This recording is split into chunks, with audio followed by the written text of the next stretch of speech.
আসসালামু আলাইকুম ওয়া রাহমাতুল্লাহ। প্রিয় দর্শক, আজকে আমরা আল্লাহকে কেন দেখা যায় না এবং মানুষের পক্ষে আল্লাহকে দেখা সম্ভব কি না এ বিষয়ে আল কোরআন, বিশুদ্ধ হাদিস এবং বিজ্ঞানের আলোকে বিস্তারিত আলোচনা করার চেষ্টা করব ইনশাআল্লাহ। প্রিয় দর্শক, আল্লাহ তাআলার দিদার প্রতিটি মুমিনের চির আকাঙ্ক্ষার বিষয়। সবাই আমরা সচক্ষে আল্লাহকে দেখতে চাই। নবী, রাসূল, আল্লাহ সকল প্রিয় বান্দা সকলেই নিজ চোখে আল্লাহকে দেখতে চায়। যে আল্লাহর জন্য এত সিজদা, এত আনুগত্য, এত ভালোবাসা, সেই আল্লাহকে না দেখতে চায় কে? তাই মুসা আলাইহিস সালাম নিজ চোখে আল্লাহকে একটি বার দেখার আকুতি জানিয়েছিলেন। কিন্তু মুসা আলাইহিস সালামের মতো জলিলুল কদর রাসূলের পক্ষে আল্লাহকে দেখা সম্ভব হয়নি। আমাদের প্রিয় নবী মুহাম্মদ সাল্লাল্লাহু আলাইহি ওয়াসাল্লামের অন্তরেও আল্লাহকে দেখার ভীষণ আকুতি ছিল, কিন্তু সাইয়্যিদুল আম্বিয়ার পক্ষেও আল্লাহকে দেখা সম্ভব হয়নি। বস্তুত দুনিয়াতে কারো পক্ষেই আল্লাহকে দেখা সম্ভব নয়। আল্লাহকে দেখা সম্ভব না হওয়ার কারণটা কি? প্রিয় দর্শক, এই পৃথিবী এবং মহাবিশ্বে বাস্তবে যা কিছু আছে, যে সকল পদার্থ এবং শক্তি আছে, যেগুলোর অস্তিত্ব বাস্তবে বিদ্যমান আছে, আমরা কিন্তু সেগুলোর সবকিছু চোখে দেখি না। অথচ সেগুলো বাস্তব সত্য এবং সেগুলোর উপস্থিতির কারণে আমাদের শরীর ও জীবন নানাভাবে প্রভাবিত হয়।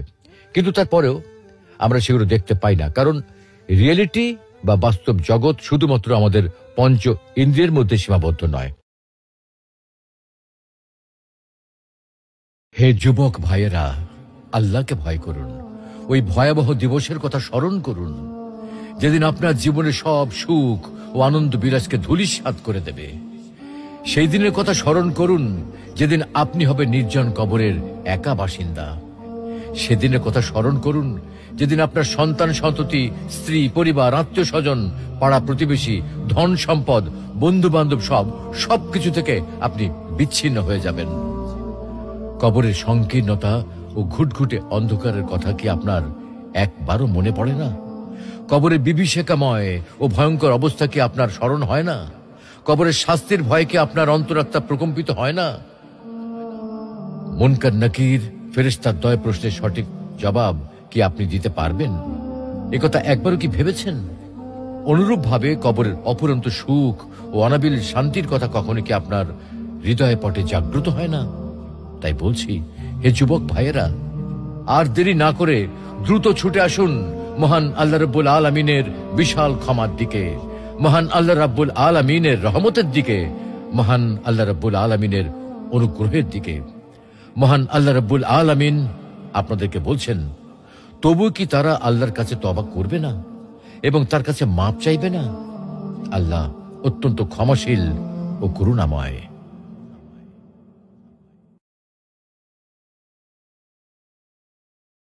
আল্লাহর কাছে ফিরে আসুন, দুনিয়া আপনার পায়ের কাছে চলে আসবে। সুপ্রিয় দর্শক, আমরা অনেকেই আছি যারা মনে করি দুনিয়াটা মস্ত বড়, খাওয়া দাওয়া ফুর্তি করো। কেউ কেউ এটাকে অন্যভাবে বলে, life is short, live it up.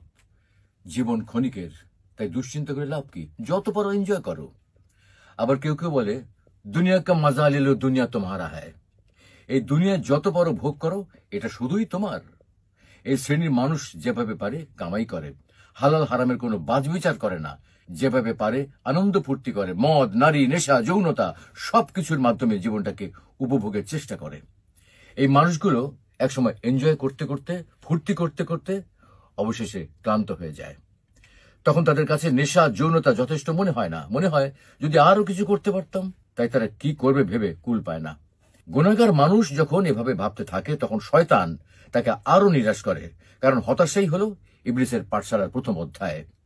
তাহলে চলুন আজ থেকে নারী, নেশা, যৌনতার রঙিন দুনিয়া ছেড়ে, পাপের ঘন কালো আঁধার ছেড়ে ইমানের ঝলমলে রাজপথে চলার দৃঢ় প্রতিজ্ঞা করি। গুনাহের প্রতি দুর্গন্ধময় গলি থেকে ইউটার্ন নিয়ে রবের প্রশান্তিময়, শান্ত, স্নিগ্ধ, সুশোভিত, সুবাসিত পথে হাঁটা ধরি। আল্লাহ রাব্বুল আলামিন আমাদের সকলকে তার কাছে ফিরে আসার তৌফিক দান করুন। অকল্পনীয় জায়গা থেকে আশাতীত পরিমাণে রিজিক লাভ করার তৌফিক দান করুন। আমিন। মা, তোমার কথা মনে হলেই মনে পড়ে তোমার কষ্টের কথা। ছোট থেকে বড় হয়েছি, যখন থেকে বুঝতে শিখেছি, দেখেছি কোনো না কোনো ঝামেলায় জড়িয়ে আছো তুমি। মধ্যবিত্ত পরিবারের মাসকাবারি গোনা টাকায় সংসার চালানোর মতো নিরন্তর সব ঝামেলা। ছোটবেলায় তোমার এইসব সমস্যা বুঝতে পারতাম না, অবুঝের মতো এটা সেটা আবদার করে ফেলতাম। অনেক ছোট ছিলাম মা, অনেক অবোধ ছিলাম, তাই বিনা কারণে অনেকভাবে কষ্ট দিয়েছি তোমাকে। পড়াশোনা করতাম না, স্কুলে যেতে চাইতাম না, সাইকেল নিয়ে সারা দিন রোদে রোদে ঘুরতাম। আর অনেক কিছু করেছি যেগুলো বলে শেষ করা যাবে না মা। মা, বড় হওয়ার পরে একটা সময় আমি বুঝতাম আমার ভুলগুলোর কথা। হোস্টেল থেকে প্রতিবার বাসায় যাওয়ার সময় নিজেকে অনেক করে বোঝাতাম যেন এইবারে আমি তোমার সঙ্গে কোনো খারাপ ব্যবহার না করি। যে কটা দিন থাকতাম কোনো বার পারতাম, কোনো সময় পারতাম না। নিতান্তই অবুঝের মতো সাধারণ সব ব্যাপারে রেগে যেতাম তোমার সঙ্গে। পরে অবশ্য খুব কষ্ট পেতাম। সেসব কিছু এখন অর্থহীন লাগে মা। সবকিছু ছেড়ে দিয়ে তোমার কাছে চলে যেতে ইচ্ছে করে মা। এক সময় তো যাবো দেশে, আবার হয়তো অবুঝের মতো রাগ করবো তোমার সঙ্গে, অনেক কথা বলে ফেলবো যেগুলো আমার বলা কোনোভাবে উচিত না। মাগো, আমার এই লেখায় আমি তোমাকে যেভাবে বলতে পারি, সামনাসামনি কোনোদিন এভাবে কথা বলতে পারবো না। মা, আমি আমার সবকিছুর জন্য ক্ষমা চাই তোমার কাছে।